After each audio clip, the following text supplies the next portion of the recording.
Hello and welcome to what I would like to call the top 10 villains list for D&D based setting here. We're using basically animated bad guys only, and trust me, this list took a long time to make.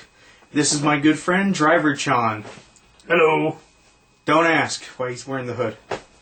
Anyways, so go for it, man. You have the floor. Alrighty then. As far as I'm aware of as this contest goes, I'm supposed to choose several different characters that match up to D&D classes. Now, my list is a range of not only anime, but also Americanized anime, and also of Disney, believe it or not. So, don't be pleasantly surprised. First of all, for my fighter, I've chosen Ashram from the Record of Lodo's Sword. The reason I've chosen Ashram is because he's just basically your run-of-the-mill fighter. A basic tactical leader who just goes in. He's had more of a role than practically any other villain that I can really think of as far as what he does, using sword and continuous work. So my list is Ashram as far as that goes. My wizard, I don't know if a lot of you know about the manga turned anime fairy tale, but one of my personal favorite villainous wizards is Master Hades, who is technically a fallen wizard, for he was once one of the guild masters of the Fairy Tale Guild, but switched to an even darker role to seek out the more pure magic, which was actually dark and hideous. Nice. So my actual choosing is Master Hades because of his full range and his abilities as far as that goes. My barbarian, I don't know if a lot of you know this, but from Dark Horse Comics, made manga and then anime for a brief time, would be Zod the Immortal. Similar to the who's this guy again? Who you're talking to? Player's DM. Similar to Player's DM choice of our barbarian Kenbachi, Zod the Immortal is quite literally just a freak in battle. I mean, he relishes a challenge. If you manage to cut off his arm or something, he'll just come at you that more until you are basically done. Until you are dead. He doesn't stop until you're dead. He doesn't let you go. Nice. Until you're just gone. So my barbarian would be Zod.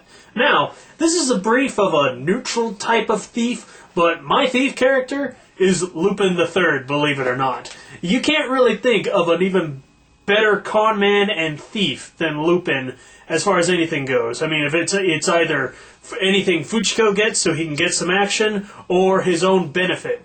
I mean, he very rarely does anything good, and when he does do something good, it's always with his best interest in mind. So, my thief character would be Lupin the Third. Plus, let me add that, we couldn't find a evil rogue, so we decided to go with a neutral thief, rather. So, just pointing that out there. Of course, we know Lupin's not evil, so... Alright, as for my sorcerer, and a lot of you are probably going to laugh at this one, but I chose him anyway. My sorcerer, believe it or not, is Jafar from Aladdin, a Disney movie. Reason being... Still animated, damn it. It's still a cartoon.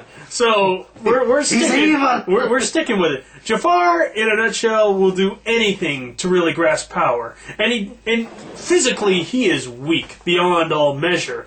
But magically, he is beyond anything except for, of course, a genie, which we all know from the series he eventually became. But as a sorcerer, Jafar as a genie, that'd be even worse. Yeah, but as far as the beginning goes, as the most powerful sorcerer, he used manipulation to do most of his work for his own will doing. So for my sorcerer, I choose Jafar. Now, this is another comedy spoof, but it was the only really evil monk. He thought of this one. I thought of this one. I take full credit for this. I couldn't think of one. My evil monk is General Tao from the original Dragon Ball series. Reason being, guy will do anything he wants for his own measure.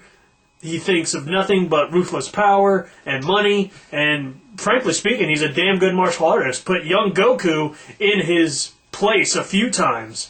I mean, so if most of you watch the Dragon Ball series, you'll know what General Tao did to him and how obsessed he is with money and power. So, General Tao is my monk. Now, as for cleric, Well, couldn't think of a really evil cleric, so we decided to go with a necromancer. And my necromancer, believe it or not, is from Adventure Time of Finn and Jake, the Lich King. Because the Lich King is so diabolically powerful and so controls the dead. For gosh sakes, he was a living being who gave away his life to become an undead god. So, my choice is the Lich King. Now, my warlord, my tactical warlord. Commander-in-Chief. Now, a majority of you know that a warlord class in D&D can also fight, aside from giving boosts to his troops. My warlord, believe it or not, also from the comic book Berserk, was Griffith. Reason being, eventually, as we all know, the guy, his obsession got the better of him, and he sacrificed everything to get his obsession. But you gotta give the guy credit, he's a tactical genius, and believe it or not, he could turn his enemy into his ally in a matter of a battle. So, I mean, I give it to Griffith full on head. And, I was going to say, plus, he's not afraid to take one for the team. Oh, there's another joke. Anyways. So, and our last thing was a little joker, is a backup character that you would want for your party. So our backup, believe it or not, and I preferably chose this. He chose this. Because we are still not aware of the full capability of his powers, but those of you who know him from One Piece is Don Flamingo, the guy that wears that stupid frilly pink thing, but some reason he can manipulate someone's own willpower. He can lop off the leg of a giant that's 3 times bigger than an actual giant. I mean, he's virtually unknown, so you have no idea what he's willing to do. And he's got the world government in One Piece on its heels, so I give that to Don Flamingo. Anyway, those are my choices for D&D, and I hope you enjoy them. All right, thank you, Driver Chan. When I first originally did this list, by the way, Players DM, I couldn't think of too many animated stuff. I mean, Driver Chan here, as you can already hear, is an expert. He's practically the American otaku himself. But yeah, I mean, I was starting to, originally what we were doing, I was saying like Street Fighter stuff. I was like, give me Akuma. Yeah. I don't know. And I know my choices and stuff were going to go off like video games. And I'm like, and I started asking, I was like, well, what about, what did I say, Final Fantasy? What was it? You were asking about Sephiroth. Sephiroth. I was like, oh, there you go. There's my spell sword or whatever the hey. And they're like, dude, that's video game. That's not, we're talking about strictly anime or manga or, so. There we go. This has been fun. By the way, I forgot to introduce myself. Mr. Tanuki13. And again, this is my friend, Driver Chan. And, anything else you want to add? Or do you want to comment on any of his choices, Players DM? He didn't like your list, dude.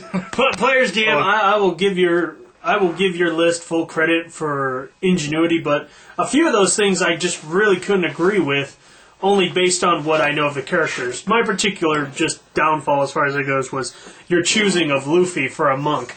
You and I should both know that Luffy, I don't know, doesn't symbolize the whole monk thing. True, he does do most of his fighting through hand-to-hand combat, but a true monk character, I mean, I don't know. I don't think Luffy can symbolize that whatsoever. Could you real fast, within about a minute's time, could you give that whole list but good guys? Real fast. Could you do it or no? Could I do it? Yeah. For that whole list? Just right fast. Give me a good guy, a character, a fighter. Who would be a good guy fighter? Good guy fighter would be Parn from Record of Lodoss War. Good guy sorcerer would probably be Just on the fly, dude. Just go for the sorcerer would be 4th Hokage from Naruto. Right. Give me a warlord. Good guy warlord would have to be Hakuro from Yuto Romano. A good guy sorcerer. Or wizard, whatever. Or wizard. Would also have to be probably Slain from also Record of Lodoss War. A good guy paladin who relies heavily on his god would be probably also, I know I'm taking this a lot from Record of Lodoss War, would have to be the king of the City of Light. I can't remember his name, but he relied heavily on the abilities of his sword and his god. All right. I don't know if we have enough time for a full list. Give me a monk. Quick. Quick monk? Oh, of course, this is based on that from the Matsu character. Senso Sirikiri? No, it's a Oh, it's the Matsu from the Matsu Rime or something. Yeah, from the Matsu anime. I can't remember off the top of my head. It's there. Shirotaki something. Right. Fuck, Right. I was No, called. we don't remember. So, All right, we're done. all right, you have yourself a good time.